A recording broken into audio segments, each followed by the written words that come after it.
ఆంధ్ర నాయకుల మధ్యన ఉన్నటువంటి స్వార్థం, స్పర్ధలు ఇక్కడ పార్టీలుగా విడిపోయారు. తెలంగాణలో పార్టీలకు అతీతంగా కలిశారు. అదే తెలంగాణ ఏర్పాటుకి బీజం.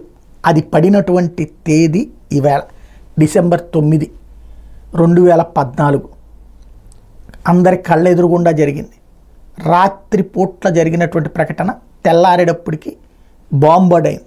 తెలంగాణ ప్రాంతం అంతా సంబరాలు జరుపుకునే వేళ ఆంధ్రప్రదేశ్ ఒక్కసారిగా మూగబోయినటువంటి రోజు, నిశ్చేష్టులైన రోజు, ఏదో కోల్పోయామన్నటువంటి ఒక భావనతో స్వచ్ఛందంగా సమ్మెకెళ్ళినటువంటి రోజు.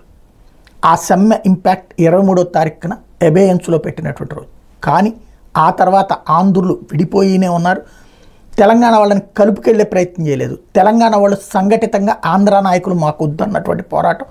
అక్కడ ఆ పోరాట స్ఫూర్తిని రగిలించినటువంటి కేసీఆర్ ఆమరణ నిరాహార దీక్షకి సమాధానంగా ఆనాడు ఇచ్చినటువంటి తెలంగాణ రాష్ట్ర ఏర్పాటు. ఇవాళైతే ఖచ్చితం నిజంగా ఆంధ్రాతో విడిపోయి తెలంగాణ లాభపడింది, తెలంగాణ బాగుపడింది, తెలంగాణ నాయకులు బాగుపడ్డారు.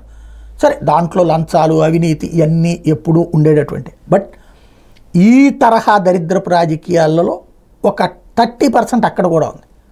కానీ 70% హుందాగా ప్రస్తుతానికి రాజకీయం అయితే నడుస్తుంది.